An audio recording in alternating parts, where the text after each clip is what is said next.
السلام علیکم ګرانو هیوادوالو، خدای دې وکړي چې ټول روغ جوړ او خوشحاله اوسئ. امید لرم چې ژوند به مو ښه روان وي. یو نوی درس ته ښه راغلاست.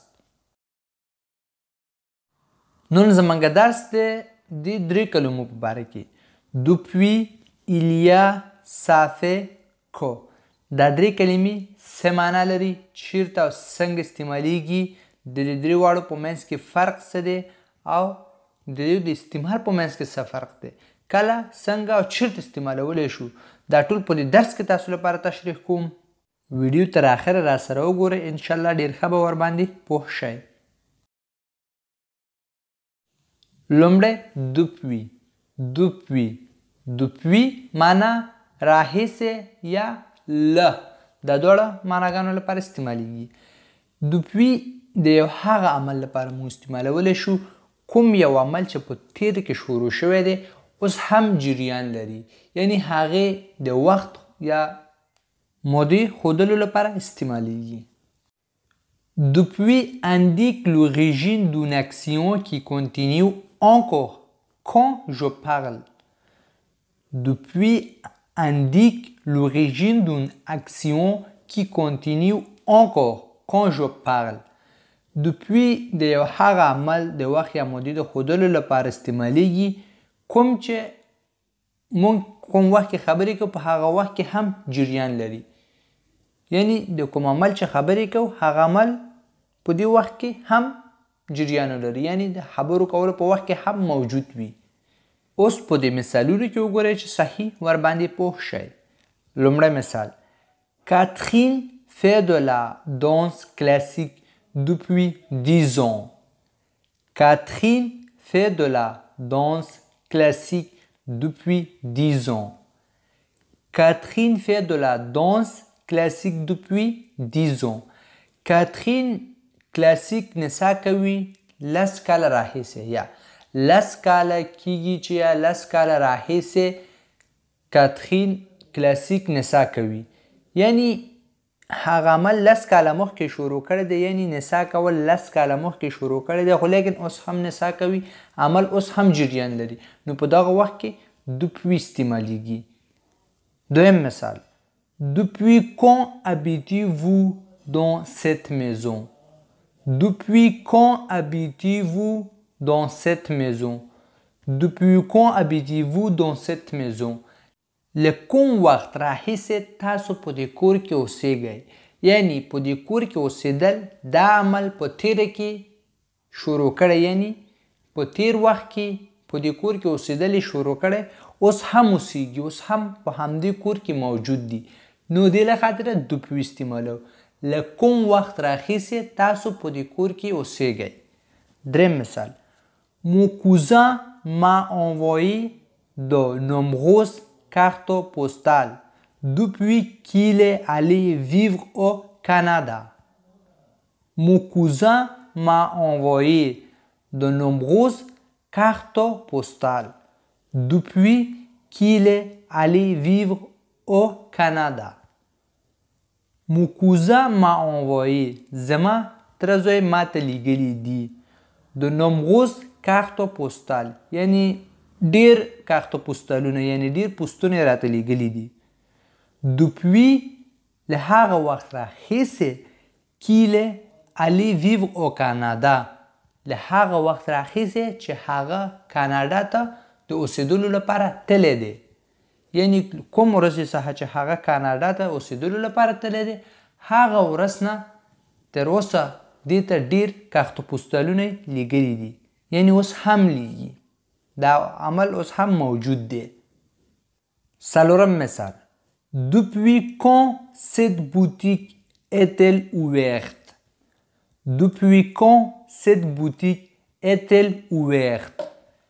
Depuis quand cette boutique est-elle ouverte? له کوم وخت راهیسې دغه دوکان خلاص دی، یا څومره وخت کېږي یا کوم وخت نه دغه دوکان خلاص دی. بوتیک وای دوکان ته. Depuis quand یعنی کوم وخت راهیسې یا له کوم وخت څخه. پنځم مثال: Depuis que tu travailles tu as l'air fatigué. Depuis que tu travailles, tu as l'air fatigué. Depuis que tu travailles, tu as l'air fatigué. له کوم وخت راهیسې چې تاسو کار شروع کړی تاسو ستړی ښکارئ یا له کوم وخت څخه چې تو کار کوي تو ډېر ستړی ښکاري یعنی دا کس چې و مثلا کوم ورځ چې دې کار شروع کړی هغه ورځ نه یا هغه وخت نه دېخوا هر ورځ ستړی ښکاري یعنی دا ورته وایي چې کوم وخت څخه چې تا کار شروع کړی یا کوم وخت څخه چې تو کار کوي تو ډېر ستړی ښکاري شپږم مثال Je ne l'ai pas vu depuis le mariage de ma cousine.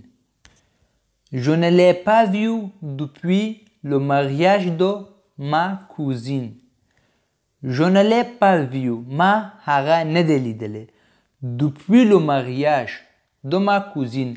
زما د تره لور له واده وروسته یا له واده راهیسې ما هغه نه دی لیدلی. یعنی کوم ورځ چې واده تیر شوی دی هغې نه وروسته یعنی یو کس یادوي هغه کس یې نه دی لیدلی نو دا وایي چې زما د تره د لور واده راهیسې هغه کس ما نه دی لیدلی یعنی هغه عمل په هغه وخت کې شروع شوی دی په تیر کې شروع شوی دی خو اوس هم موجود دی یعنی اوس هم موجود دی نو دې له خاطره دوپوی استعمالوو یعنی وخت د ښودلو لپاره اووم مثال Depuis le 15 juin il n'est plus le même Depuis le 15 juin, il n'est plus le même. Depuis le 15 juin, il n'est plus le même.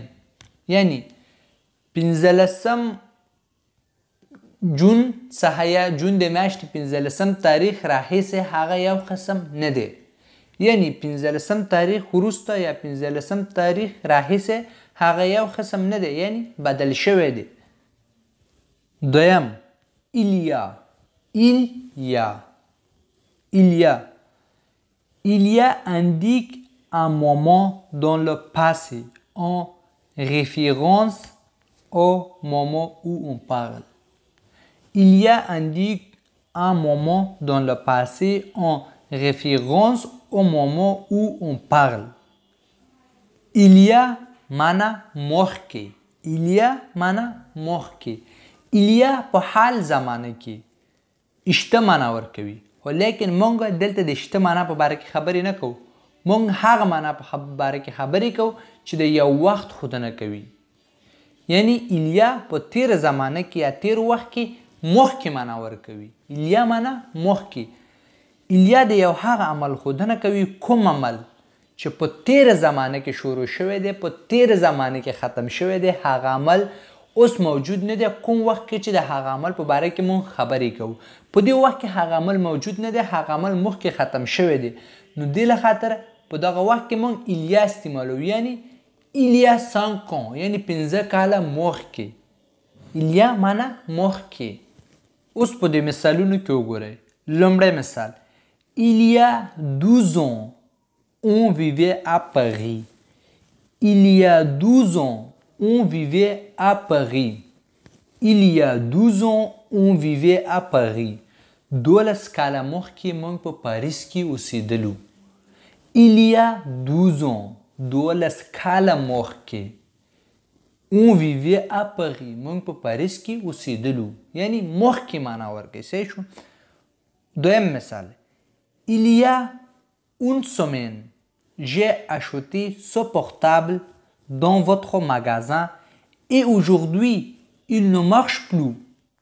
Il y a une semaine, j'ai acheté ce portable dans votre magasin et aujourd'hui, il ne marche plus. Il y a une semaine, j'ai acheté ce portable dans votre magasin et aujourd'hui, il ne marche plus. یو هفته مخکې دغه تلیفون مې ستاسو په دکان کې اخیستی دی خو اوس کار نه کوي Il y a une semaine یو هفته مخکې یعنی دا تلیفون دی یو هفته مخکې اخیستی یعنی د اخیستو وخت تیر شوی دی یعنی یو هفته مخکې دی اخیستی Il y a une semaine j'ai acheté ce portable dans votre magasin ما دغه تلیفون ستاسو په دکان کې اخیستی دی Il ne marche plus کار نه کوي یعنی نور کار نه کوي دریم مثال Il y a 3 ans, tu vivais avec Julie en Normandie. Tu te souviens? Il y a 3 ans, tu vivais avec Julie en Normandie. Tu te souviens? Il y a 3 ans, tu vivais avec Julie en Normandie. Tu te souviens? درې کاله مخکې ته په نورمندي کې جولي سره اوسېدلې. آیا ستا یادیږي؟ Il y a 3 ans. Il y a 3 ans. درې کاله مخکې. Tu vivais avec Julie. ته جولي سره اوسېدلې en Normandie په نورمندي کې. Tu te souviens? آیا ستا یادیږي؟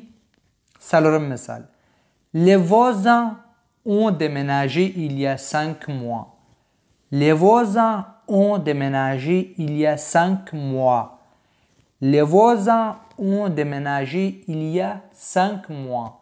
یعنی همسایه ګاونډیانو دغه ځینه کډه کړې 15 میاشتې مخکې یا 15 میاشتې مخکې ګاونډیانو دغه ځینه کډه کړې یا دغه ځینه کورې انتقال کړی بل ځای ته تللي دي. Accompagné de co en début de phrase.